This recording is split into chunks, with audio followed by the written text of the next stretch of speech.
Here again, working on the 61 Chrysler in the junkyard. It has not moved since the last video. It's actually only been about 20 minutes since the last video, but here we are. Pretty much the same. Got a few other things I need to address. So, got a leak there. Pretty sure it's just that line. I might be able to tighten that up and make that leak go away. And then I need to run a fuel system, which I've got a tank for it. And cooling system. I think I'm going to attack the cooling system first, and so I can find all the holes and everything in the radiator. I think that would be a good plan. So I need to find radiator hoses that will work, and I'm just going to loop the heater core lines. Get these old hoses off, and of course, you know, it's these wonderful squeeze style clamps. Come on, come on. I am sure that that thermostat in there is just fine, so I'm not even going to pull that off and look. Why bother? Here's how you're actually supposed to remove these things. Maybe. Oh, wow. Hold on.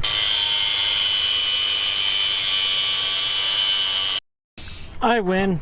Get off there. So now, I need to hunt the yard for some usable radiator hoses. Be cool if there was some just laying on the ground somewhere. Those won't work. That's like 2-inch. I need like inch and a half, something like that. But I do need some heater hose to loop those lines. So I will remember that there is some there, and it's right here by the car. Maybe I'll revisit this Chrysler over here that's got a big block. Or any Chrysler product might have something close enough. So this is a Ford. Maybe? Yeah, there is a lower hose. Actually, I might be able to adapt that. Might be able to make that work on the bottom. Come off of there. Come on.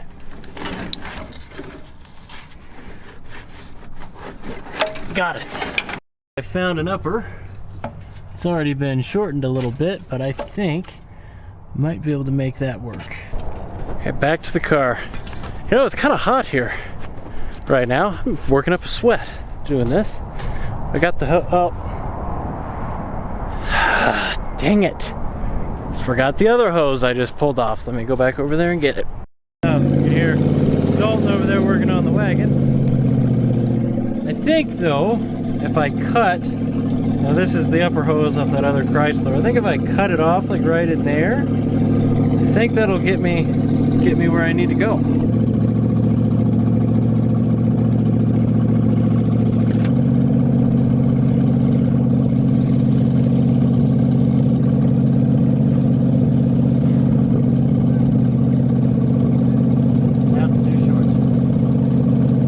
Lower hose is installed, and I'm working on looping those heater core lines. Let's go find another hose, preferably one of those flexi bendy hoses. That would be ideal, or just a 90. Take that back and try it. It is hard as a rock, but just means it's less likely to explode, right? That, fellas, that borders on perfection. Look at all those fancy hoses. We don't need a parts store. Now we've got a cooling system. That Dalton just got the wagon running again. A cooling system that might hold water. Probably not, but it might. They do make stop leak for that, which I'm not afraid to use in this case. While I'm over here at the front of the engine, I'm gonna go ahead and see if I can get the power steering pump back on. I need to figure out, I guess I need to figure out an alternator, and I need to find a water pump pulley. The one I've got came off the 361. Totally different. I'm gonna take the truck over here and drive to the engine pile, see if I can find anything. Never mind that, it's fine. There's the engine pile.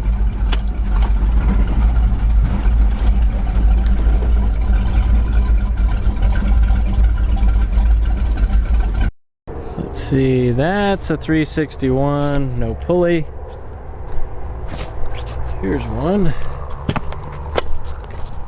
No pulley either. Trying to think if there's anything else. Well, there is one. The Chrysler, I stole one of the hoses off of, I think. That's a 440. That pulley should interchange, and there might be a few other things off that I can use too. That's our guy. Right back there. Oh, and by the way, that empty spot is where the 61 had sat since like 1972. Is there a pulley? Yes, I know there is. I just didn't want to have to try to get to it. It's down there, but that should be exactly what I need. Now getting this radiator out. That's gonna be fun. Maybe I can pull the fan. Let's see if I can pull that damn fan off of there. Might just be barely enough clearance. Oh. Well, I can kind of move this around. Let's just pull out. Hoses are cut. I stole a bolt out of it earlier. Oh, no, not quite. Okay. Well. Oh, yep.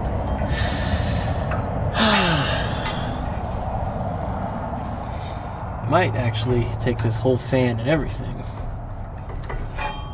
I don't know. I don't think the old 361 fan will work. Maybe it will. It's not clutched though, but I don't really care. I would prefer not to have a clutch fan anyway. Now, will you come off there?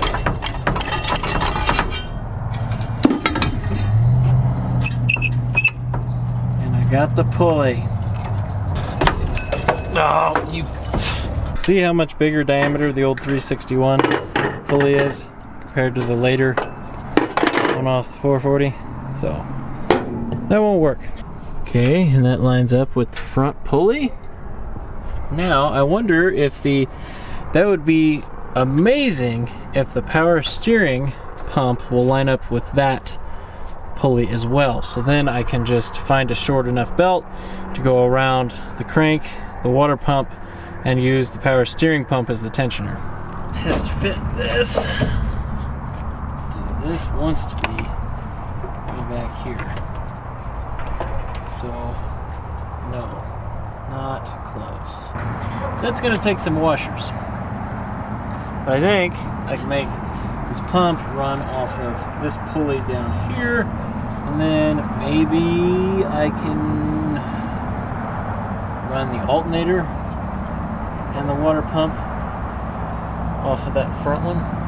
Gotta find an alternator. Oh, and will the old fan work? That works just fine. So maybe I'll throw that on and that'll be the last thing. I'm running out of daylight, so kinda done for the night, I think. Or done for the day, whatever. I'm used to saying night because I used to work nights. Welcome back. It's been 2 days. Spent all day yesterday editing part 1 on this Chrysler. Hope you guys enjoyed that video. But time to pick up where I left off. So I was working on front accessories. I got the water pump on. I got hoses on. I don't have any belts yet. I need to find a alternator, but that's a later problem because the biggest issue that this car is facing right now is that carburetor. And my overnighted carburetor kit made it. That was flown in specifically for this wonderful car. It cost like an extra $18. Anyway, I'm pretty sure there's some serious vacuum leaks going on, probably the base plate gasket, and the idle circuit is like completely plugged. It just ran terrible, made this car pretty much undrivable. So I'm gonna yank that off, and I've also got the old carburetor that was on the 361, which, if you remember, the throttle was opposite of this one and I switched the base plates. I'm gonna tear both of those apart and make one out of the two. Just 4 studs and the fuel line, 1/2 inch on both. Super simple. I'll just grab this off here. Oh, throttle linkage. Come on. The throttle linkage that's all screwed up. There. And these extra return springs. There. Get off. There, gotcha. Now, let's take it to the carburetor rebuild station. Pretty straightforward. It's only, I think it's just 4 bolts. Yeah, 4 bolts, and then the base plate will come off. Obviously, that's what I did to this carburetor. I bet you part of the problem is that this later carb with the whole style throttle, the accelerator pump and stuff worked differently. That's why I had to add that extra return spring on it. So I would like to maybe just use this for parts and try to actually rebuild this old one that came off the 361. We'll just have to see what it looks like when I get it torn apart. So those 4 base plate screws are out, a little cotter pin, and this accelerator pump linkage that has to come out.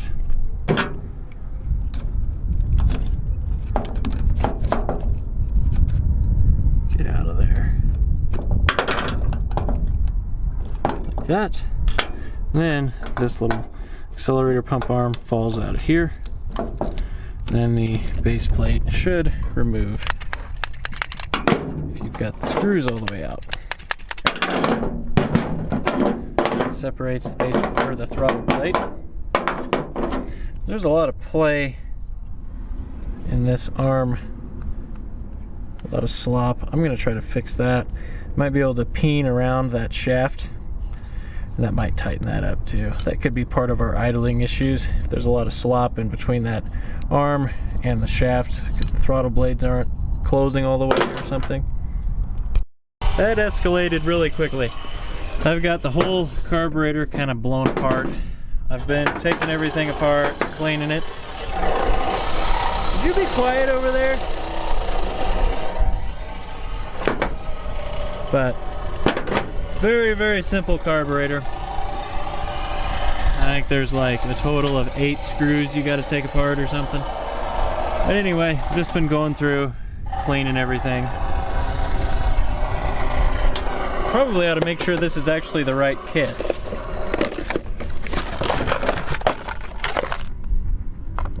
Yeah, it looks right. Cool. I'd like to leave that carburetor alone and only mess with this one. Be sure you use your pocket knife for scraping all of the old gasket material off the parts. Your old Montgomery Ward's pocket knife, I should say. And this guy with the new gasket goes just in there like that. Kinda. Don't you think? Something else that's good to do to test out the new accelerator pump and make sure you've got everything clear. Put a little bit of fuel in the bowl, then push the accelerator plunger in. As you can see, it's squirting just like it should. That was a huge problem before. I think I've about got everything ready to reassemble. I did want to fix this slop in this throttle plate. I'll show you a trick for that. If you've got any kind of play on something that goes on a shaft like this, a good trick to remove some of that play is called peening, which typically you want like a center punch or some kind of sharp object. All I've got right here is a Phillips screwdriver. But I'm going to go around and put a bunch of dimples in that shaft, and what that's going to do is kind of expand it and make it take up some of that slop so it's a tighter fit.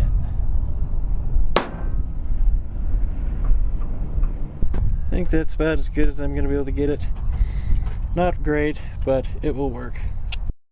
I present you one sort of half-ass rebuilt carburetor. Go throw this back on the car, see if maybe it'll run now.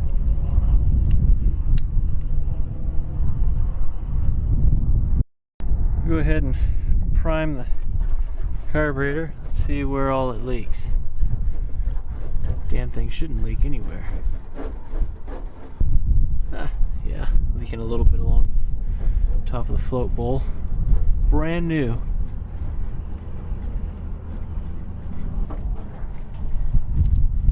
Might not be enough in that bowl.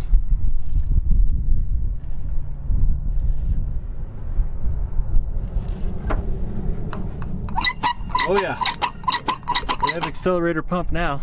Let's see if it runs. Please run better, at least. Otherwise that was just a waste.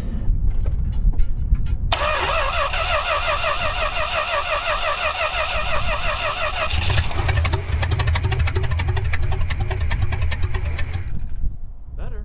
Idles a little bit.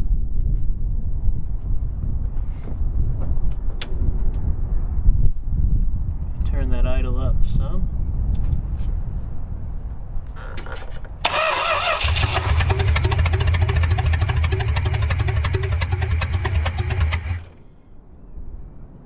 Why are you leaking all over the place?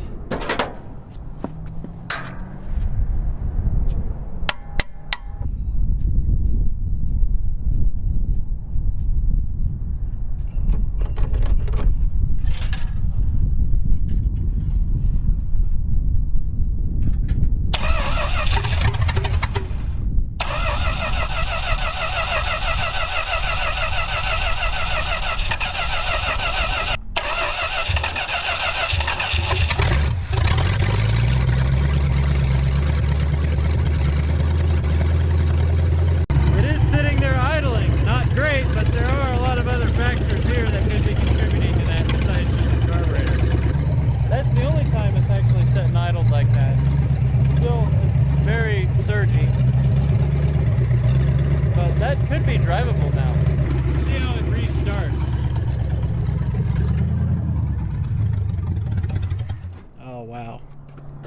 You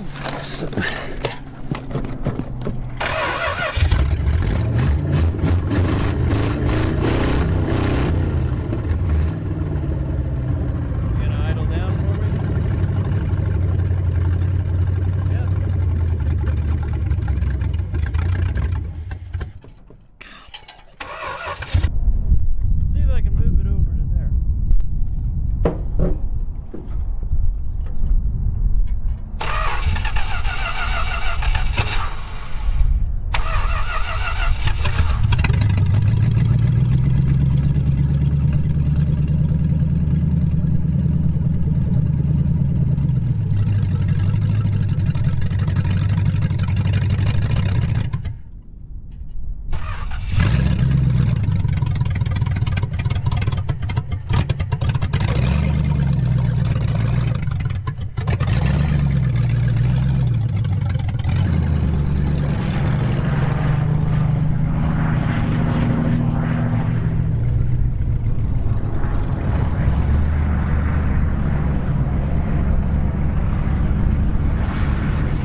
Probably noticed that it ran pretty much the same, except it does have an accelerator pump, so it will restart, but I can't get the idle set right. That base plate's too screwed up.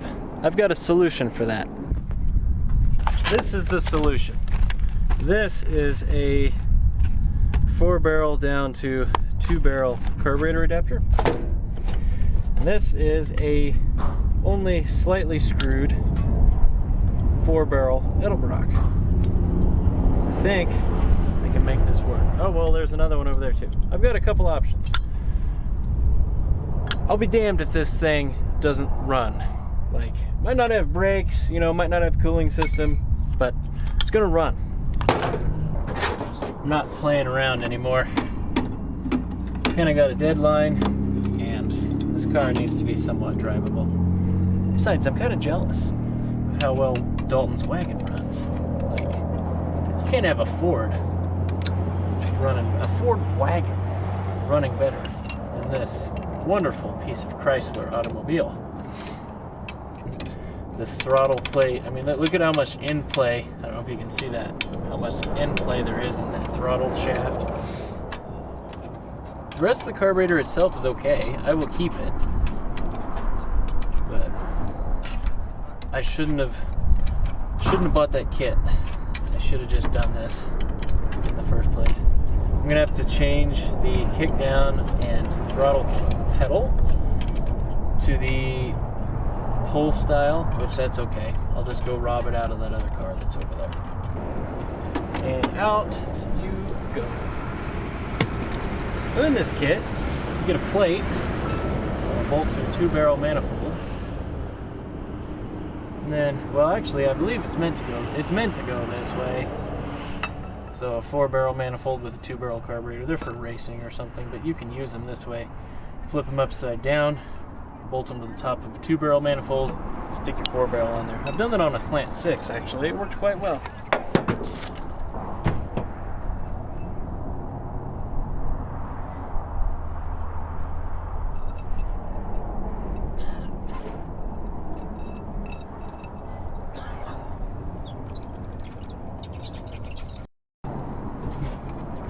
Why are you doing this? Because I no longer like that Stromberg 2-barrel. I love the Stromberg 2-barrel. Well, you can have it. It's over there on the ground. I'll take it. I will take that. It's a good carburetor. It would be just fine if it was not for the base plate being screwed. Yeah. That's like the only problem with it. Because I can't set an idle, so it'll idle really high and then it'll surge and it'll kind of idle down and then just die. So instead I'm going to chance that piece of shit Edelbrock that's been in the bed of my truck for a few weeks.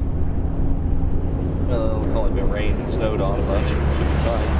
Or if I have to, you know. I guess buying brand new carburetors is also allowed, isn't it? I don't have a brand new carburetor. I found mine in the dirt. Ah, yes. I don't. I thought was that for something else? I did buy a brand new carburetor for the Jeep. Oh. And then another one, just in case. But I'm not using it. Well. We'll go get some Wendy's. Okay. Wendy's, that's a different one. I know, changing it up. Not Burger King? No. I shit my brains out every time we go to Burger King. Like that. Now this very questionable Edelbrock carburetor should fit. Oh yeah, that stupid little heat riser thing. I'll just bend that out of the way. Okay, so Dalton may not be the only genius here right now. I was actually able to retain the original throttle and kickdown setup. I thought I was going to change the pedal and everything, but by mounting this push style throttle to the bottom of this here, I have a gas pedal, the original gas pedal, more importantly, and the kickdown. It's part of that linkage down there. So I've already run all the vacuum lines, plugged the holes, I'm hooking up the fuel line, and I'm gonna try out this completely untested Edelbrock 750 on this 383. It's gonna be great.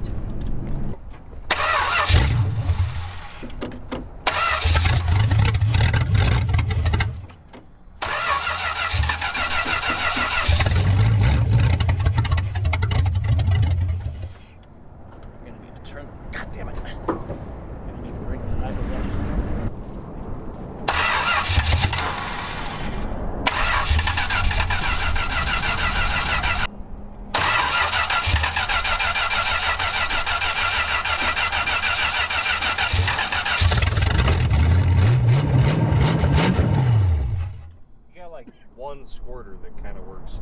Perfect.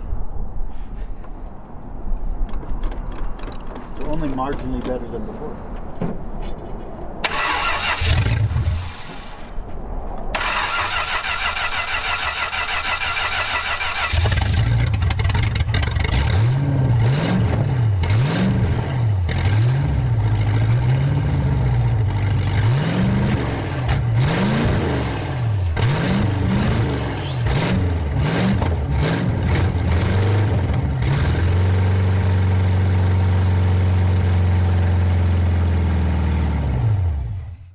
Congratulations, you have made it worse.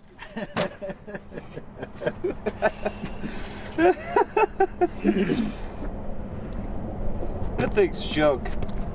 That's worse than mine. This is definitely not a brand new carburetor.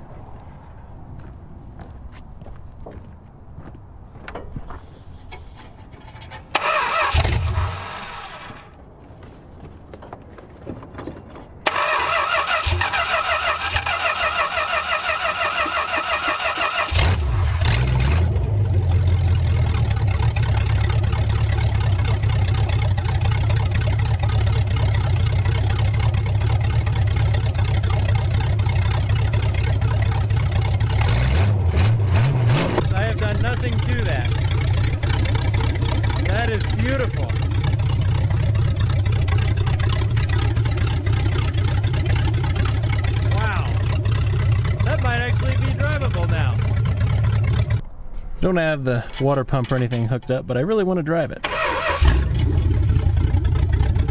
Oh yeah, Dalton gave me that. Isn't that nice?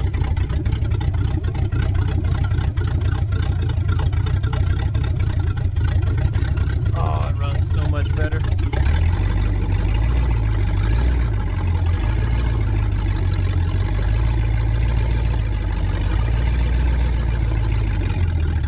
No brakes whatsoever.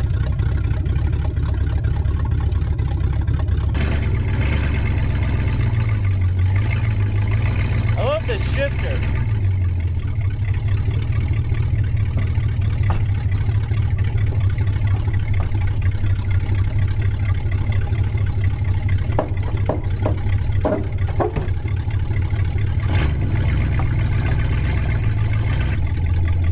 Hey, the brakes kind of came back. I put some fluid in the master cylinder. They seem to be working a little bit.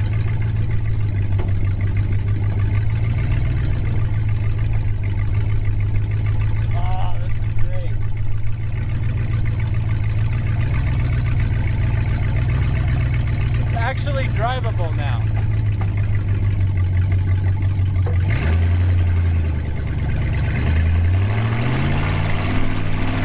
I really need to get lucky with these brakes. You kind of do. You might, I mean, you got a couple choices for master cylinder, but you ain't got nothing for wheel cylinders. No. But if they were coming back at all, it's probably, well, we could look real quick. I'm caught. You got a seat stuck up your ass? If the car runs and drives reliably, I can worry about less important things like water pump and power steering. I'd like to try to make these accessories work, and I need to find an alternator and bracket because I'm pretty sure to run the water pump I'm gonna need to use the alternator because the power steering lands nowhere close. That's gonna be its own separate entity and separate belt. I need to clean this pump out some. It's completely full of dirt and mud, but it does turn and it might come back. It's gonna, oh, I lost the straw in the pump.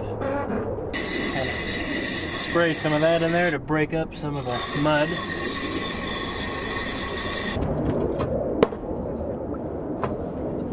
Oh yeah. That's nice, but hey, it is doing something. It'll probably be just fine. Power steering pump kind of mounted here. I need to find a much shorter belt. I just grabbed this one just to see if it would work, but it's way too long. I went ahead and dumped some power steering fluid, or ATF, whatever, same thing, in the pump to kind of let it rejuvenate, you know, give it some time. But if I turn the pulley, it's doing something. It's bubbling. That means it's probably going to be just fine. And that would mean I would have the only car out of the three with power steering. It is time to go and search for belts. Surely there'll be one in here that will work. This Chrysler is the same one with the 440. It has got belts and it has an alternator. I think I'm gonna need those. I was able to force this old hard belt on there. I'm really curious. I know it doesn't matter, it's not essential, but I'm really curious if this is gonna work.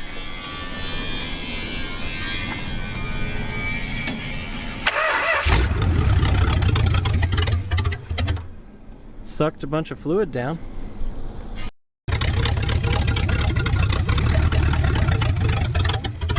Why do you not want to idle now?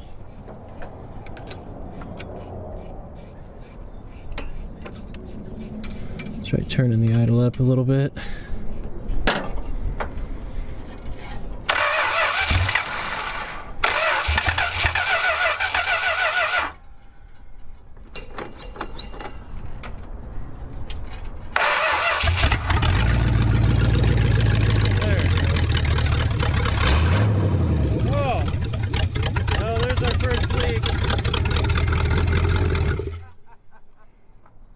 Yep, power steering leaks, but it does work. Back to this.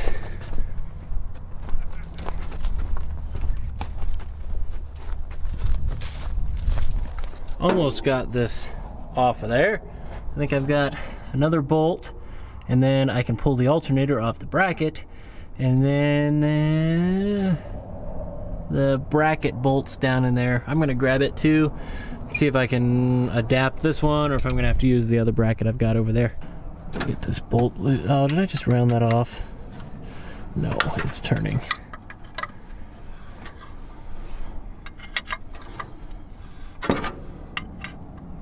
Okay, after much struggle, should have everything out of the way. Get out of there. Come on. There, need that. Get out of there, alternator. Come on. Come on. Oh yeah, the wiring. Of course I didn't bring anything to cut that with. Perfect. Figured I'd go ahead and steal the bottom part of this bracket too. And there's one stupid bolt that goes into the block. And I think it's about 1 mile long. Well, that bolt conveniently goes to the motor mount. So there's a nut on the other side. So that's why I wasn't getting anywhere. All I want is this front part of this bracket that's got the slot in it. So let me go grab a specific tool to remove that. I bet I do get you out of there.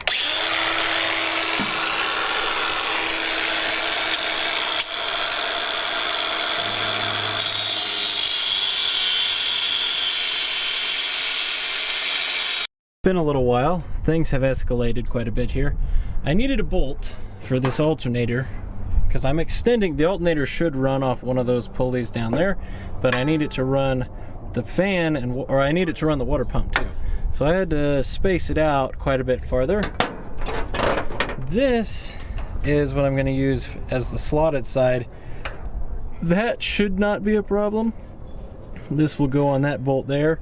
But I had to get creative with bolts because we didn't have any and I didn't want to go to the hardware store and there's no all thread. So what I did was I cut 2 bolts in half, well, about in half, thread into the head. So that one threads into the head, then it sticks through this ear on the alternator, and then the half of another bolt sticks in this ear of the alternator, and then there's a sleeve. So if I mark that where it needs to be, then take it over and weld it, I should have my new alternator bolt.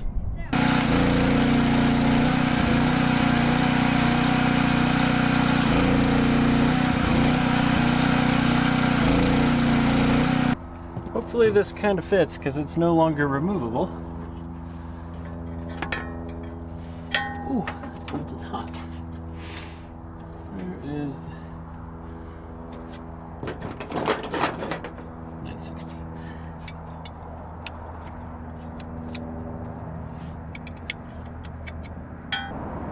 That will work.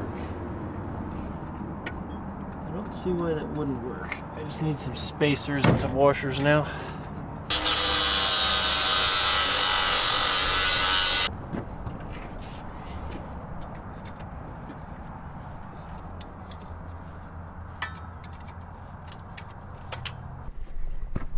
I mean, I'm not trying to brag or anything, but that even lines up with the belt or with the pulley on the water pump, no problem. So I need to put this bottom part of the bracket on and find a belt, and then I should have an alternator and a water pump. Getting down to the wire. Got 2 days until the meetup. It's Thursday, I think, right? Isn't it Thursday? It's Thursday. And meetup is Saturday. That means this car needs to be functioning really by the end of the day tomorrow. Plan for today, I'm going to finish up the accessories on the front, the alternator, which that might just act as a fancy idler, at least as of now. If I have time, I'll put a voltage regulator in. Could wire it up and make that work. But I'm going to finish that up. I got a new piece of hose for the power steering line that exploded, so then I can actually start the car. Because I can't start it right now, it'll just geyser power steering fluid everywhere. I also got to install a fuel tank and have a fuel system. And brakes. Brakes are the biggest one because brake parts are not readily available for this car. Now, I did a couple days ago throw some fluid in this master cylinder just to kind of see if it would come around, and it did stop on its own once when I drove it yesterday. After about 3 pumps, it did kind of stop, but this master is just totally screwed. The back lip seal is blown out, so all the fluid you put in it ends up inside the car. It's pretty cool. Parts. I think I'm gonna start with, let me replace this line right here. I did get a belt that might even fit that alternator, and I got plenty of fuel line for my awesome fuel system that I'm about to do. But I ripped this line off, power steering, and I got some heater hose that should be good to replace it with. It's the return line, it's not a pressure. Well, there is some pressure, but not that much pressure. It should be fine.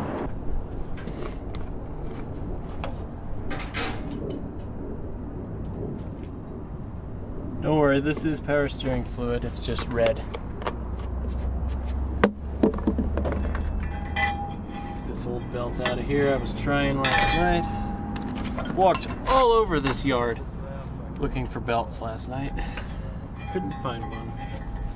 Oh, good. This one's very much on the small side, but this alternator bracket that I custom fabbed is adjustable. That much adjustable though. Oh yeah, perfect. Look at that. Got a new temperature gauge which comes with a new sending unit, which the sending unit on this car, or on this 383, is right here. Then I need to pull this loop out of here that I put on the heater core line so I can get to it. Got it. Now I can get on that sending unit, kinda, maybe with a wrench. Never mind, had to get a ratchet, and that sucker is really tight.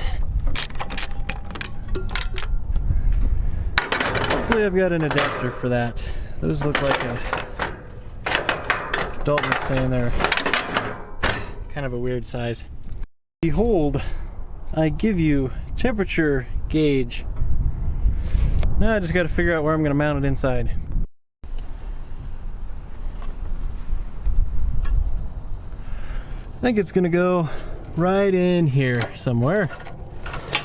Ooh, I might even be able to zip tie it up, you know, kind of where the old cluster used to be. After careful consideration, I determined that the only appropriate place to mount the temperature gauge would be right here on the column, much like a, you know, a tack on a race car or something. Perfect. Even got zip ties.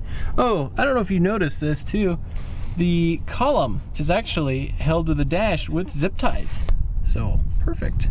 The next major step is a fuel system. And I've got just the thing for that. What do we think of that? It's a very cheap knockoff of like those Moon racing fuel tanks, you know?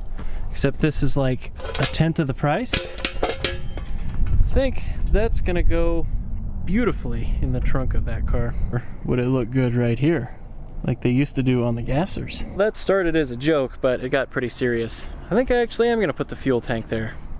This is basically already a race car anyway. You might think that this bumper is perfect. It's actually not. It's got some dents and stuff in it. It's not gonna hurt it too bad. I'm gonna drill a hole here and a hole here, and then run some angle or flat stock out here, then drill the other 2 holes for the clamps. Found some angle. Need 2 pieces that are about 7 inches long. So now that I got this angle, I can set the tank clamps on it, mark the holes. I'm going to drill a hole right there for that mount, and that'll go all the way through into the bumper. And then I might add a second hole right there that'll be under the strap to add a second bolt to the bumper. And then I'll drill a 3rd hole for that one right there. Should be perfect.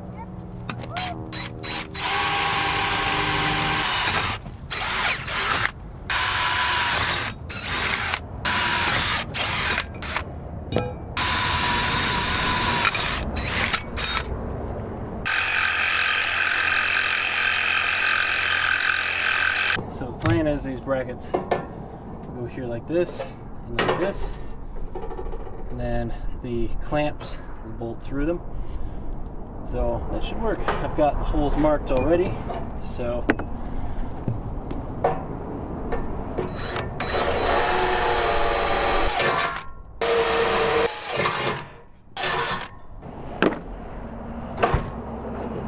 Oh yeah. That should fit pretty well. I'm gonna have to kind of egg this one out a little bit. So now, I'm gonna need to add a large hole in the middle for that bung at the bottom of the tank. And there it is. Now I need to get some all thread. Those clamps are really like kind of too small. And this actually, while it may have looked like a flaw, I did not notch out the bottom of that all thread for the tank. But that's good, because otherwise the bung would run into the bumper, and I wouldn't, that clamp on that bung would run into the bumper. So actually having it up that high helps, and that's part of why I now need longer bolts or all thread for those clamps. But never mind that. I'm going to plumb it to the fuel pump, and then I need to go get all thread and some fuel, and then this will be a fully functioning automobile minus brakes. I've got the fuel line routed up through the core support over to here, and I just need to cut it and put it right there on the pump. Beautiful. I need to replace that short section and put a different filter on it. This filter is already completely full of trash. Okay, that is done. We have a pretty much completed fuel system. Now I must go acquire some all thread and some gasoline. Just for fun, I fired it up again. We had a little bit of gas, so I threw some in there. I was gonna film it, but as soon as I started it, the brand new power steering line exploded. It completely covered me and the car in ATF. This white shirt is completely speckled with pink speckles now because of that, but I think I just figured out the problem.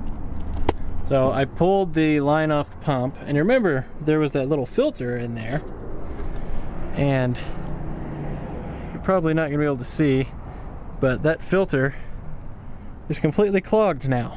So the only reasonable thing to do would be to pull that line back off and throw this filter away, and then run it without a filter, so then it can't build up too much pressure. Try this again and see if it just blows this line up too. If it does, I'll just cut the belt.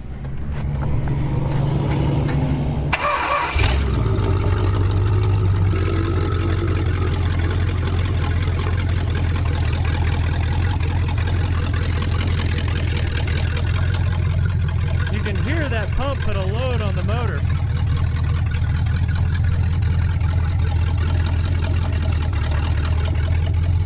Actually kind of working though, a little bit. It'll probably blow. I'm surprised it hasn't blown that high pressure line.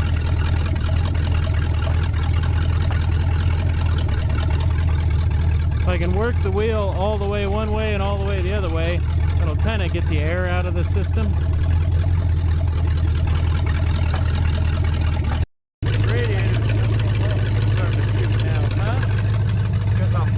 I'm making the engine work.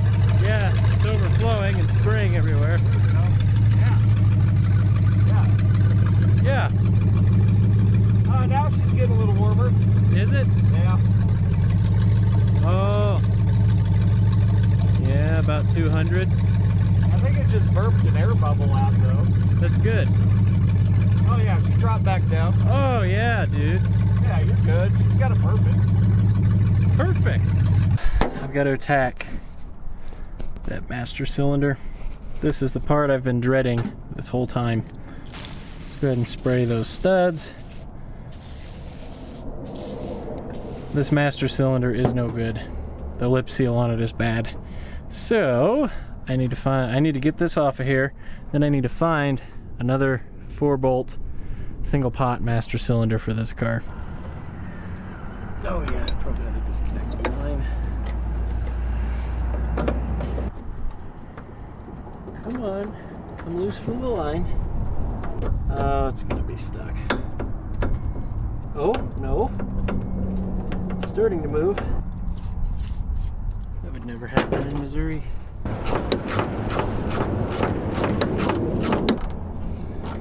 The studs do not need to be this long. Let me pull this off. Let me get it unhooked from that pedal now. Oh, cool. It is a giant bolt up there, it looks like. It holds the push rod to the master cylinder. Yes, it is. That giant bolt right there. Cool. It's gonna be fun and convenient to get to. The head on it's a 3/4 and the nut is a 5/8.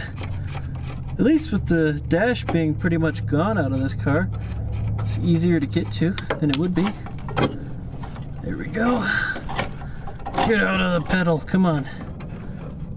Okay, now I should be able to pull the master cylinder off. And as an added bonus, looking through the dirt in this floorboard, I found what appears to be the steering column mount.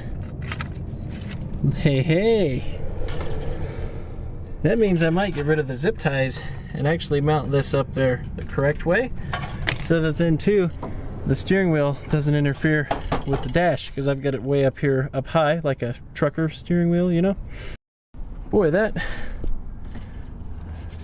ATF that exploded got oil all over everything. Even the rear view mirror. The little hula girl's just all oiled up now. Like, geez. But now, this comes out. Just for the heck of it, I'm gonna pull piston out of this, if I can. See what it looks like. If there's any chance at saving it. And if I can get it apart. Oh.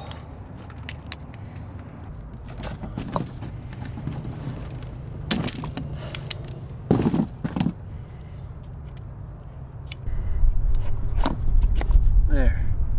Oh shit. Got a wheel cylinder on. I'm gonna put a little bit of ATF there in the bore of the master. And then just kind of like this. Give that a nice hone. Clean that out. This thing will be good as new. As you can see, the bore did clean up some. There's some pitting in there, but I'm gonna chance it. It might leak past a little bit, which is okay, I guess.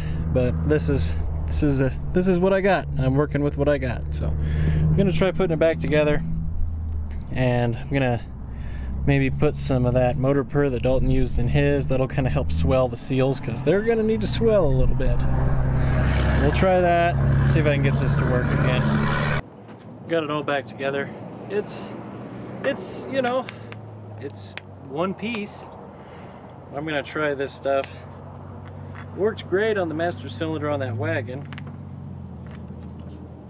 So this must, I think it says something on it.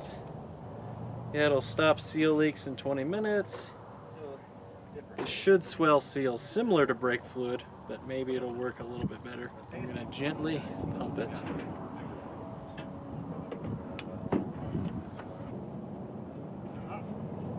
Maybe if I just let that kind of soak in there and marinate for a while, it'll help swell that seal. It's that back lip seal. It's just not wanting to seal. But yeah, it might be getting a little bit better. I think I've got that about as good as it's ever going to be. The leak slowed down some, so I'm gonna throw it back on the car so I can blow every wheel cylinder on it now. Throw this bad boy back on. I'm gonna call it rebuilt.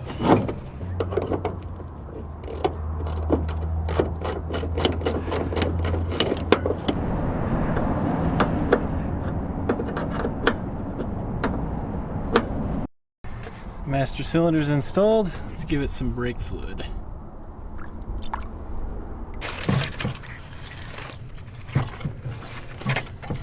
Might have to add a return spring.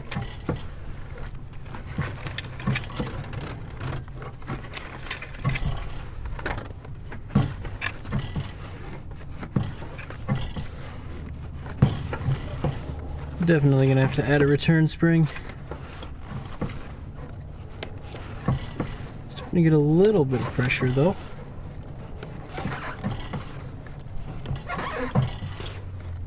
I think the next thing to do, I'm gonna see if I can at least bleed a couple of the front wheel cylinders, like maybe the lower on each side. As you know, these cars have got 6 wheel cylinders, 2 per side on the front. If I can get it to bleed at all, I will be happy. Okay. Oh, God. What? You know, normally you don't want to be the guy on the ground, but I don't know about this time. See, I got the bleeder here. Got it broke loose. I got a whole lot of nothing. Well, you kind of got to pump it a lot. Oh, okay. Okay, maybe? Oh yeah. Nothing on this bottom one. Something's happening. I'm gonna try the brakes. It has a pedal for some reason now, but there was no fluid at the wheel cylinder.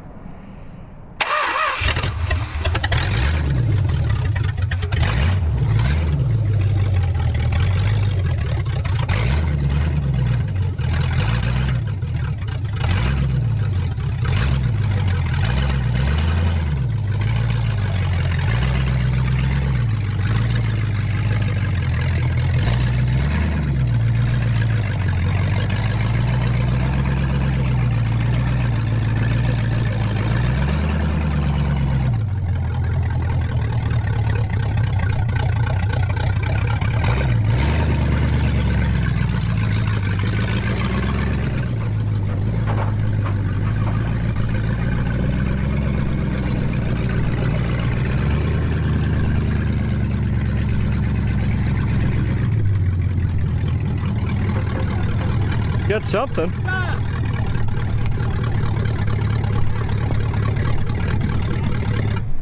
Oh yes, Those brakes are phenomenal.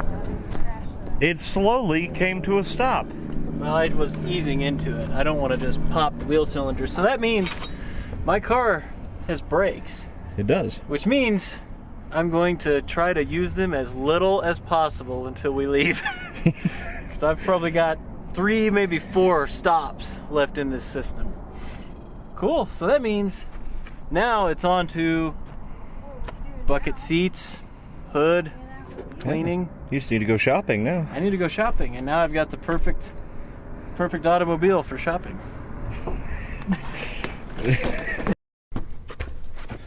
So I am aware that the zip tie job on the steering column is just phenomenal, but I think since I found the original clamp, I'm gonna mount it correctly. And then that might alleviate the issue where the steering wheel rubs on the dash.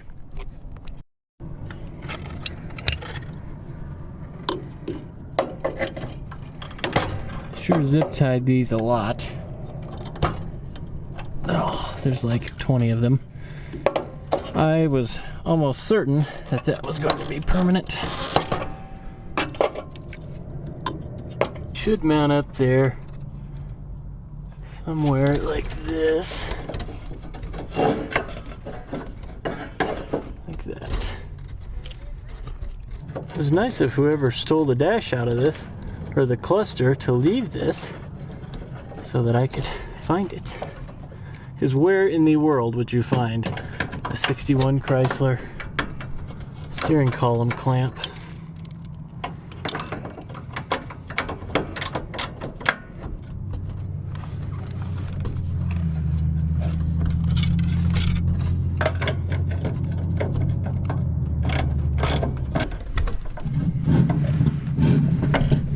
That is much better. I had it upside down, but it's mounted, and that is a lot better than zip ties. Next thing is, while this seat is functional, it's not the best. Every time I get in and out of it, I get caught on these springs, and I don't enjoy it. There is a Dodge over there, about the same era, with factory buckets in it. I think I'm gonna go see if I can steal those.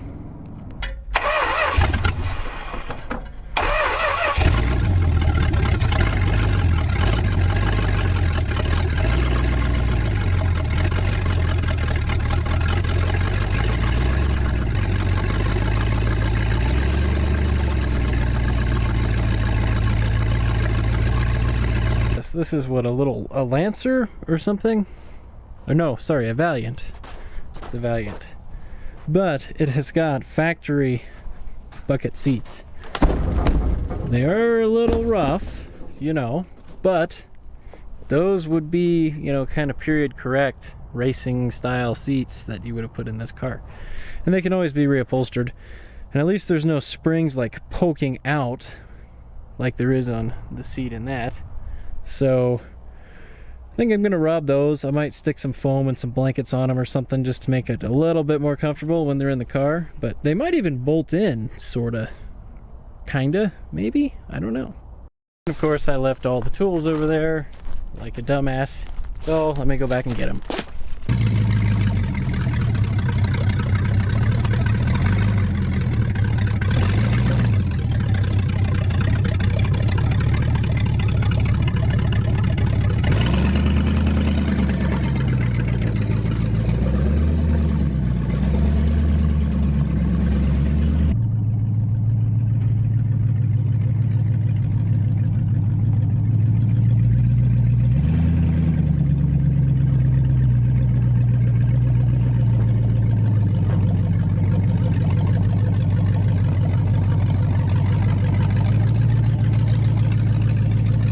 It looks like there's 4 studs that go from the bottom of the seat through the floor. Hopefully they are studs. Let's see, there's one there. Are they 1/2 inch or 9/16?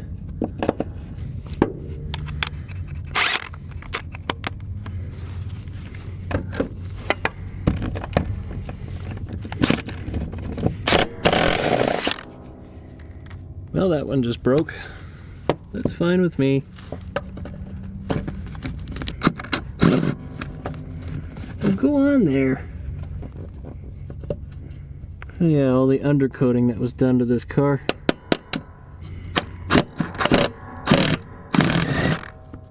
That one broke too. That's fine. Now let's do the other side. But I think now that means that this seat will come out of this car. Hopefully. You're gonna open all the way. Oh, come on. Definitely just bent the hinges.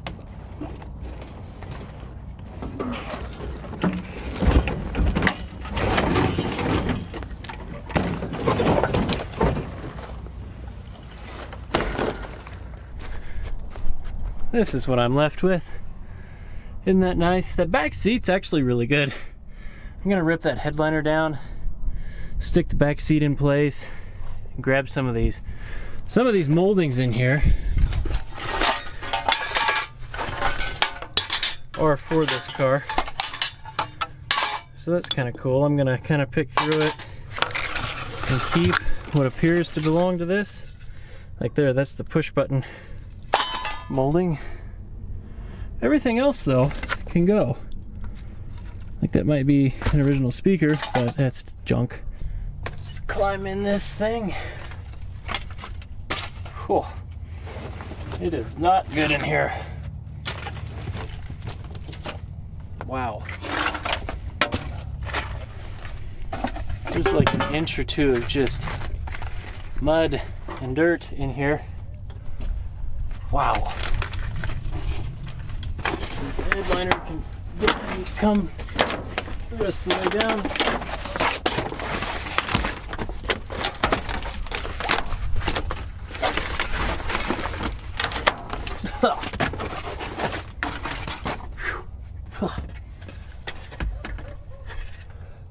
Yeah.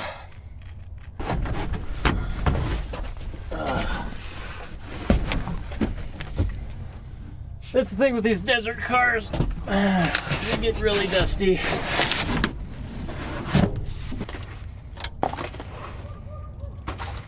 You go find something to scoop this out with or shovel it out. Wow, that was awful.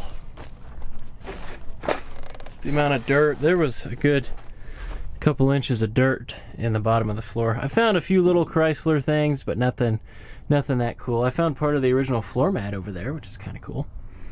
But I guess now, let's see if I can steal the buckets out of that car. Those are going to be 4 bolts per side. A little bit more of a pain in the ass, and I need to jack it up to get under there, but let's see if I can get them.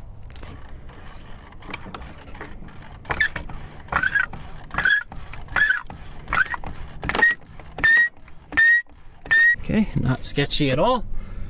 Perfect. These ones on this car are 1/2 inch. Hey.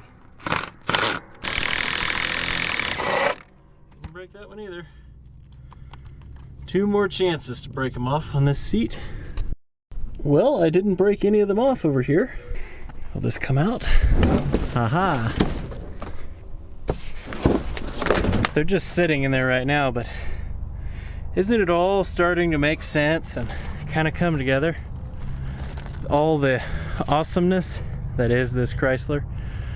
I'm gonna pull her back over there to where everyone else is, maybe use a shop vac, clean this out a little bit more, and start looking at getting those seats mounted. And I need to put the hood back on at some point. Wow, that was quite a ride with the seats not bolted in. I think I've decided that before I vacuum this out, I'm just gonna go ahead and get the seats mounted in. That's more important. So these holes on the back that are on the sides are in the same spots. So I can measure how far apart the holes need to be based off of the studs on the bottom of the seat. Drill 2 more holes for each side, and that's it. So we'll call that 17. That's 17 inches apart. So then 17 inches from that, middle of that hole, is going to put us right about there. Doesn't have to be that precise.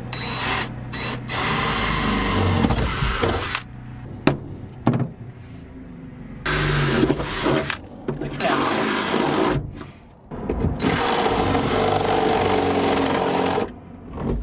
Perfect. Let me just go ahead and bolt these in.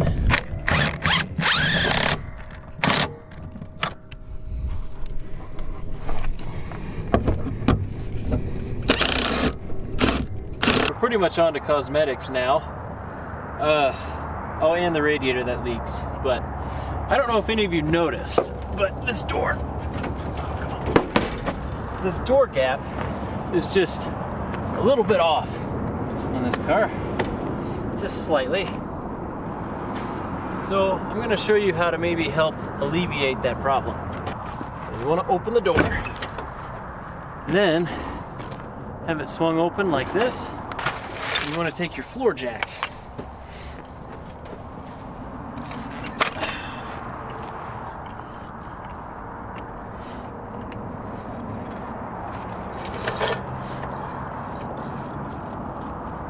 Now, the farther open the door, the better, but this one only opens that far. So now, you want to jack the car up by that door.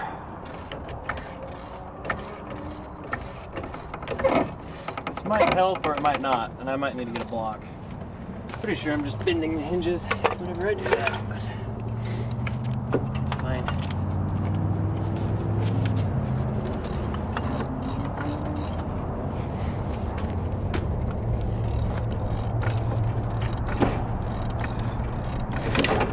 That opened it more. You want to kind of like stand back a little bit and be careful. That block could come flying out.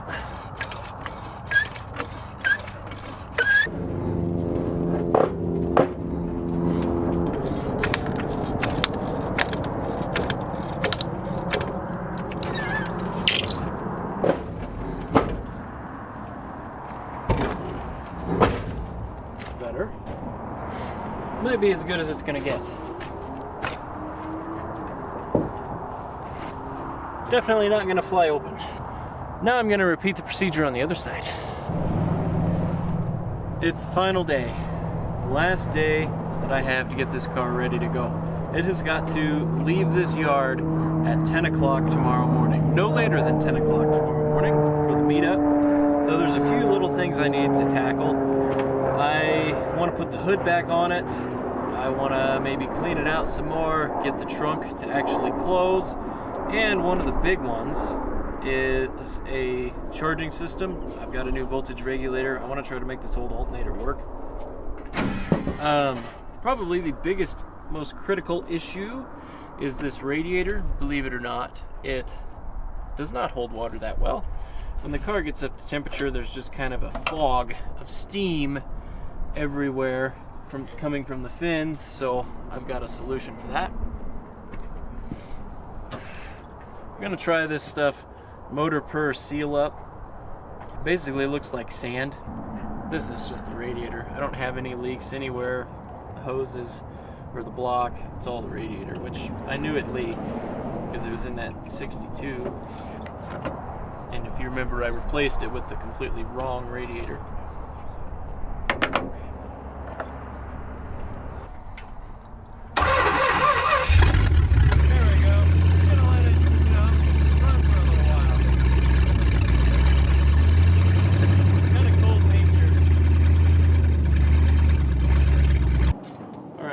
So I got a new one of these, new voltage regulator. These are super simple, and I got a new plug with it.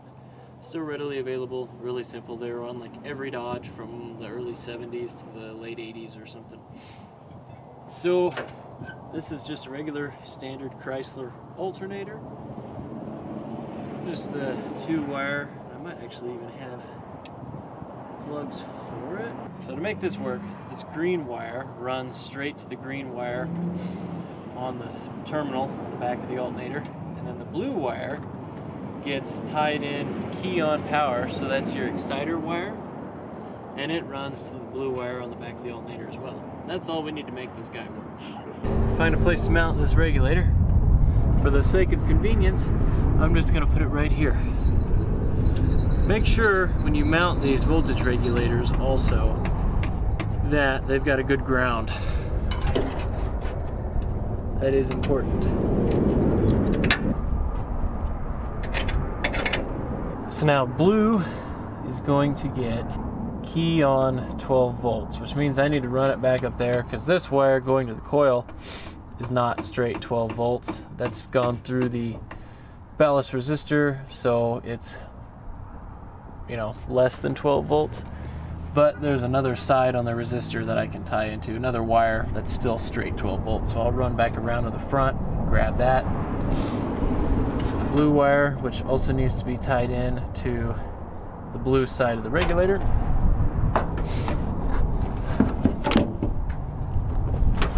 I ran the blue exciter wire all the way up to here, and I want straight 12 volts. So you can see I've got 12 volts running to this side of the ballast resistor coming from the key switch, and I can grab this other wire on the same side of the resistor. I don't want the other side because that drops it down, so I want this guy here to tie into this blue wire, and that's my exciter wire. Kinda like that. Now I need to just run the green side of that regulator over to the other terminal on the alternator, and then a 12 volt wire running straight to the alternator, and it should be good. There it is. You can see got these blues all tied together as an exciter. Green just goes to green, and then run straight battery over to that big stud there on the alternator. So now it's time to test it and see if it will work.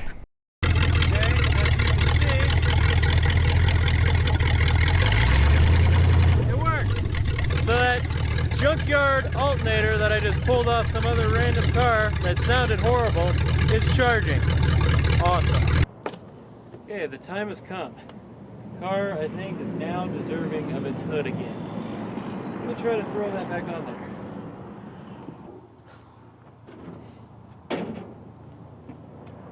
Spray some lube in the bolt holes.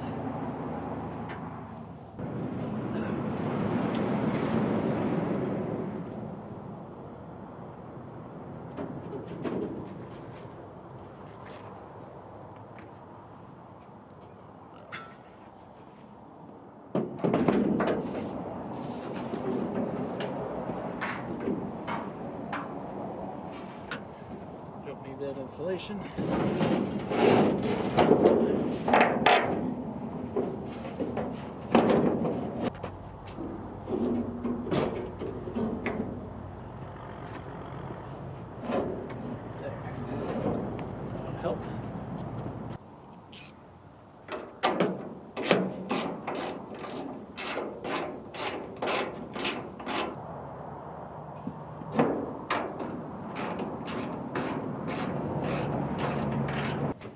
probably not ever gonna shut right again. But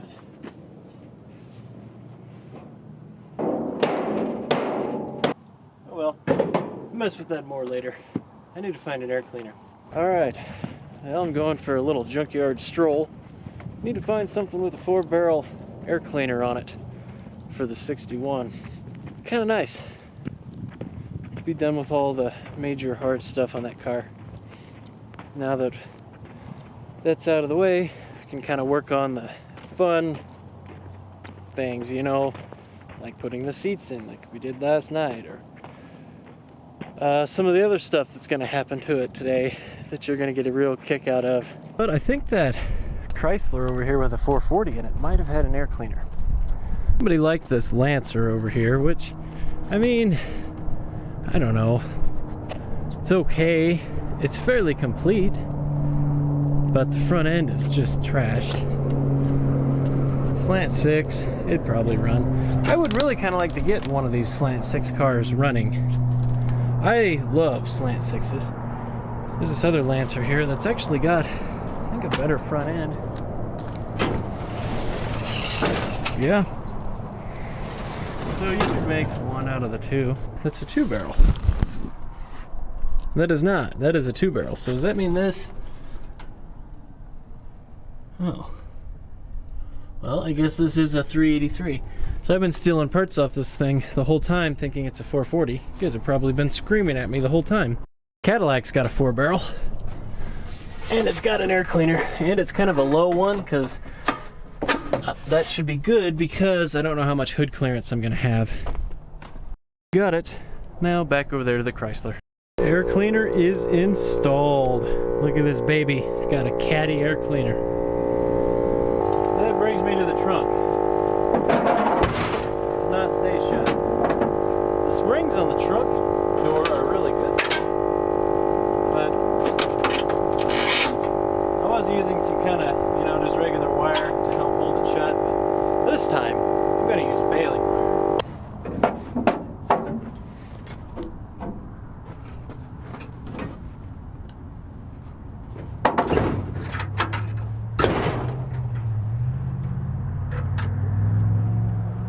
And I'll just run it down to here.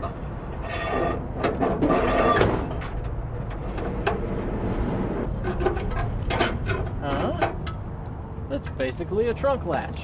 So while digging through the car, remember this headlight bezel was in it. It is kind of destroyed, but I can make it work. It's better than no headlight bezel.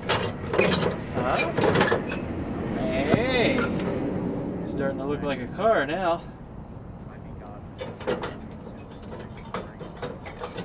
I mean, it's practically done. Like, I'm gonna shut the hood and then take her for a loop around the yard, see if the brakes still work. Now there's a trick to closing this hood. You see, it just wants to fold.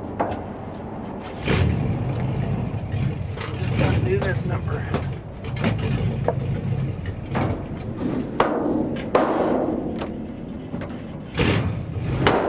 Like that.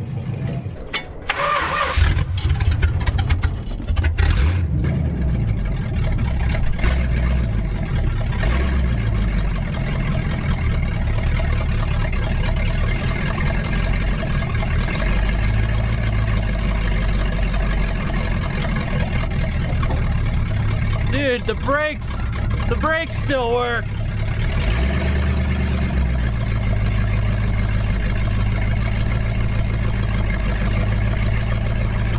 Oh yeah, this seat's good for my back.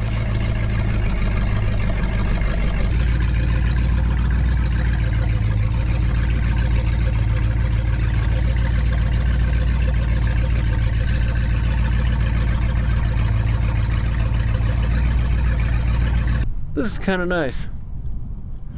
Beautiful day. Just hanging out in the car. That's done. In the junkyard. It's a great feeling. Might take a nap. Okay, we were about to take the wagon to the gas station, but it ran out of gas as soon as it got outside the gate. So now we're gonna take the Chrysler and then get gas for the wagon.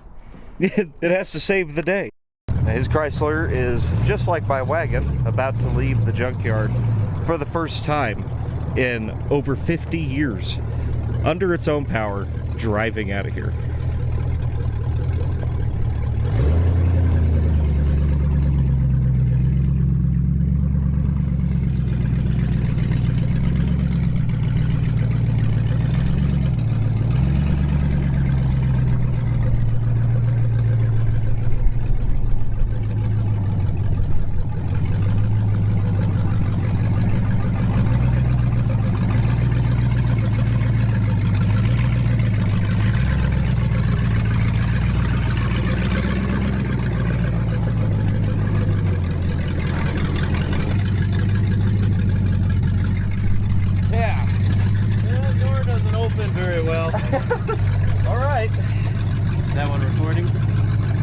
Yep. Okay. All right. Made it out of the yard though. Now we got to go get gas. You're gonna have to watch this on Jesse's channel though. There's only 4 lanes of traffic here. And semi trucks. Yeah. Yeah, this will be fine. Certain death. Let me just get the brakes all pumped up first. Oh my God. Clear my way. After that SUV, I'm hitting the road. Still clear. All right, on blacktop. The road.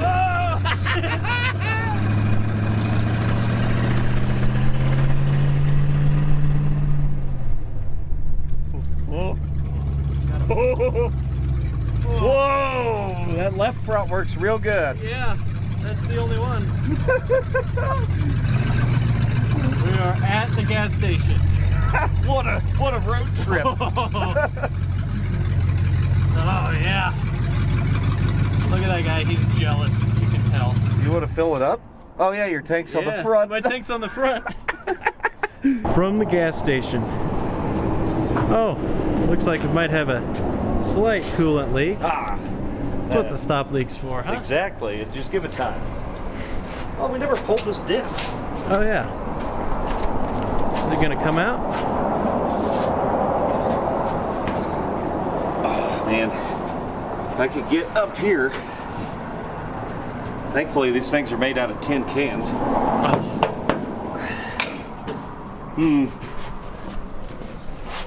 Well, that might keep it out of the tire at least. We need to drive this thing cross country. Hey, I'm down. Let's just drive this home. Let's do it. Instead of bringing your truck and trailer and my truck and trailer, we drive this home and then fly back and get the trucks. I'd be down. This would be a blast. All we need is brakes. New front brakes. Mm-hmm. It would do it. It's done. It would completely do it. I promise. I mean, listen to that. Imagine listening to that for like 14 hours straight.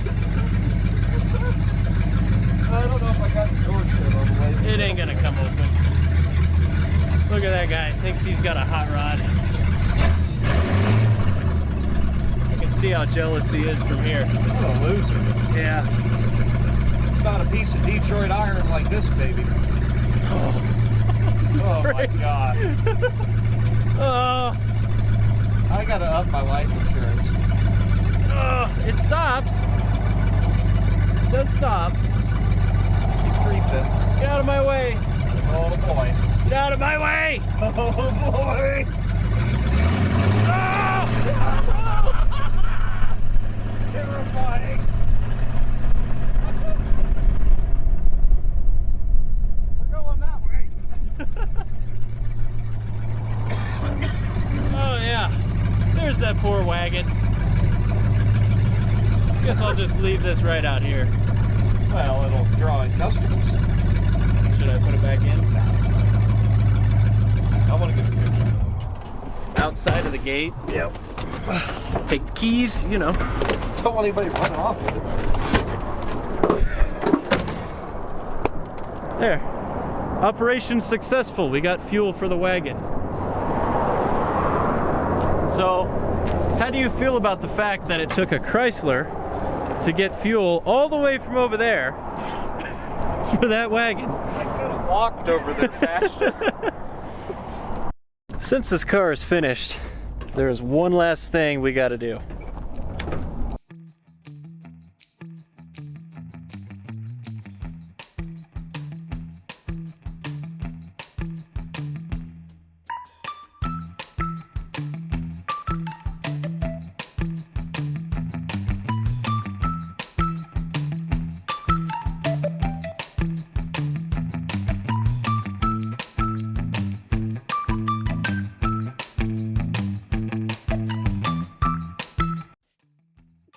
I know you guys are probably wondering what the 88 stands for, and I thought I'd take a minute to clarify.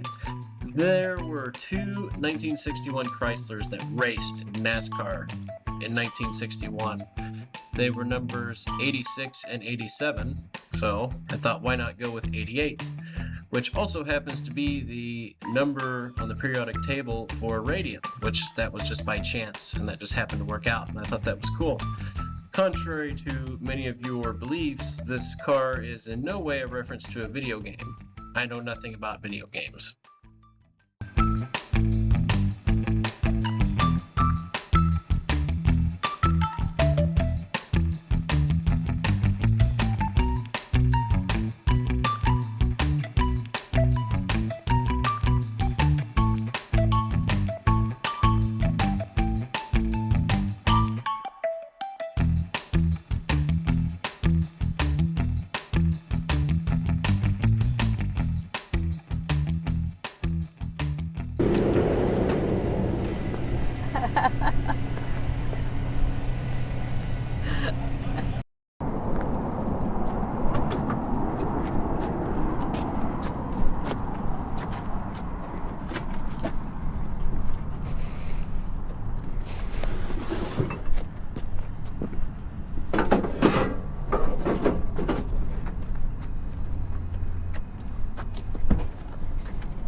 The day has come. It is the day of the meetup. Doing a couple last minute things to the cars, but I think we're pretty much ready to roll out now. Hopefully we don't all die. Just to be safe, I have got one of these, extra brake fluid, and then of course another one that, you know, doesn't work, but might make me feel better.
Wow, well, we all three made it. That was pretty nerve-wracking. Everywhere I go. That's weird. The wagon did really good that time. I think it's solid, but...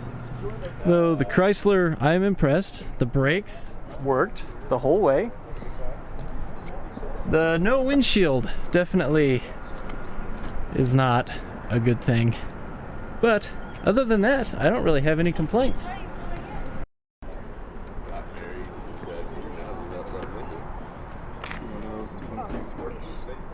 Wagon. I have Number won one. most pink Number car, one best best station fins, wagon. and least windshield. So who had the most freeze plugs? Because I know it's not Dalton. Most freeze plugs is a toss-up between those two. But I'm going to say it probably goes to Buff because Buff can hold antifreeze. And we're proud of you. For Yes, that. I do have all of them. Yeah, and you have a bad radiator, so... Yeah, my radiator's not great. Most likely to catch fire. Oh, well, that's easy. I think that just automatically goes to you, Burning Man. All right, I'll take it.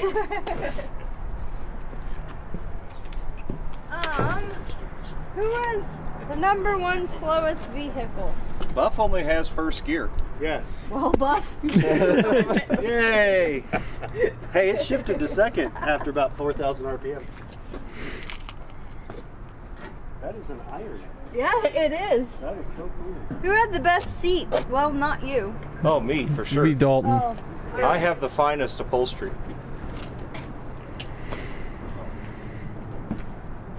Who has number one most rust? That's either Buff or me. I have a lot less floors. We go to the crowd. Who gets the most rust? Buff. Are we in agreement? Yeah. Give it to Buff. Okay, fine. Congratulations on your shittiness. Thank you. It's so shitty. Just make it all better when you do get it all fixed. Hey, I got floor pans. Well, these two are Dalton, most windows, and the most oatmeal installed. Yes. It's got all the... Congratulations to you. Got two more. The most okay is Chevelle. I wonder where that would Yeah. go. Better not go to anyone else. I earned that. You should give the Chevelle one to Jesse, I think. No. Buff has wanted this. He already has a place I already have a picked place out. on the wall for it. I'm There so you go, excited. buddy. Thank you. This one's so beautiful. So, the best of show, well, really, most likely to die. Not The me. person, not the car. I have a seatbelt, so it's not me. All right. You have kind I'm of the brakes. guy that's going to hit a bird in the face. Yeah. Yeah. So And, you know, you might fire. either die or catch fire. We Well, don't thank know. you. But there you are. Congratulations. I also have the most original brakes too. But it's Yes. got great brakes. And Stop. good job, guys. I'm proud of you. He's got about 3 stops. Gotta kind of do this to close the hood. It's fine. I did it at night.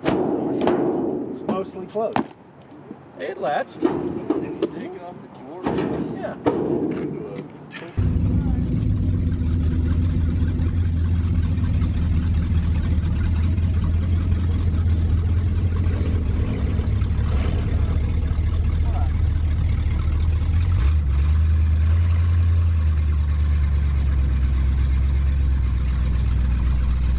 Been in anything like that? A nicer one.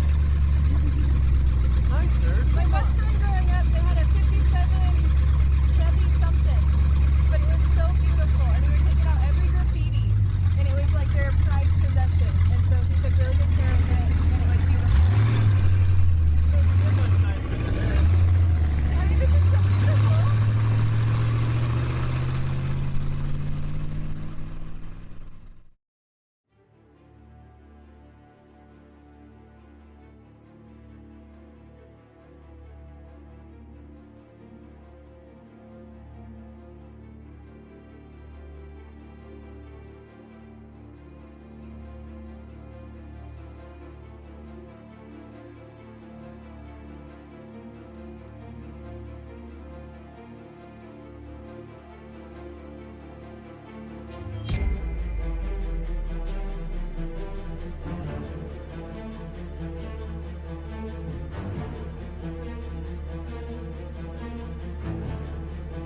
safer. I know you'll be in the video.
Oh, there they are. Oh yes, it's boiling. It is very hot.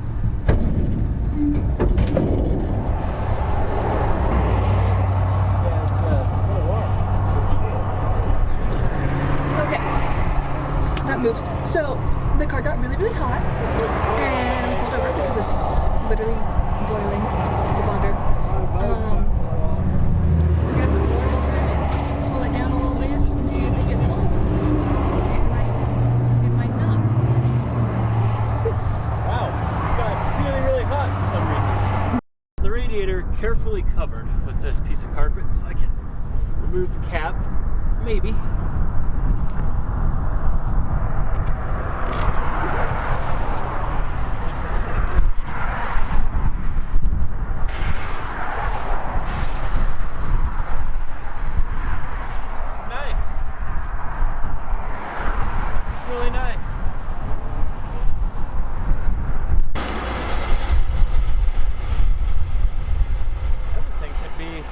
That cap might be bad. I did find it on the floor in the shop in that junkyard. It could have just been holding way too much pressure.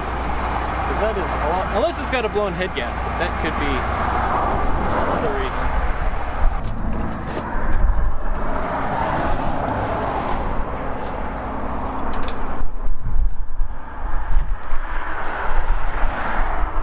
The thermostat was open. That means it was working. It is not what I wanted to see.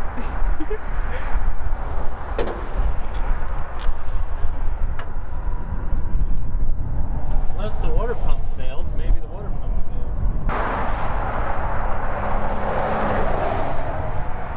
I'm gonna fire it up, let it idle and see if it cools back down.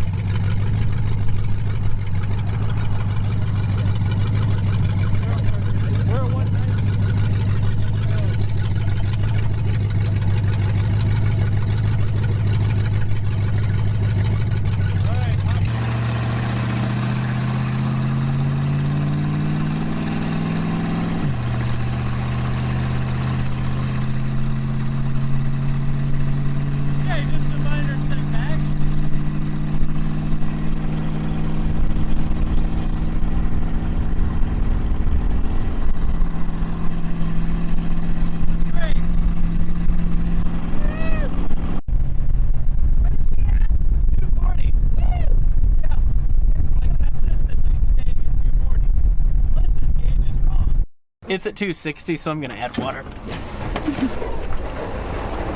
Just a little bit of smoke. And we do have our trusty dusty trailer over here. Hopefully we won't need him. Actually, I'm gonna say we won't. We're gonna do amazing, and we're gonna get to the house all by ourselves. Oh yeah, just a lot more water. Yeah, it hit like 250, 260. I figured it might be a good time to pull off and add some water. And I did, and it is now boiling the water that I just poured in it. So it is quite warm. You getting your spa day in, buddy? That exfoliation.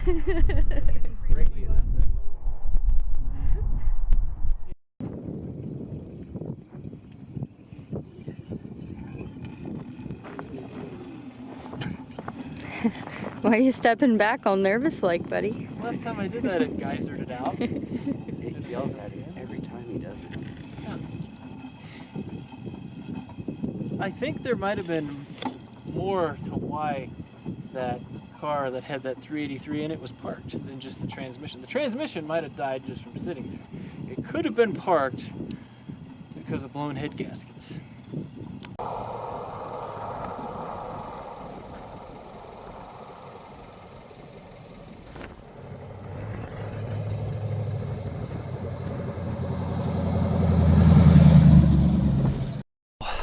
So, the car made it to PBG West. It did what it was supposed to do in this video.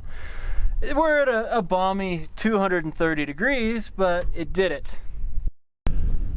Okay, I think that's going to do it for this episode. Thank you guys so much for watching. Please like and subscribe if you enjoy this kind of content. I do have more plans for this car. I would like to pull the 383, go through it, kind of hop it up, and I've got an 833 4-speed.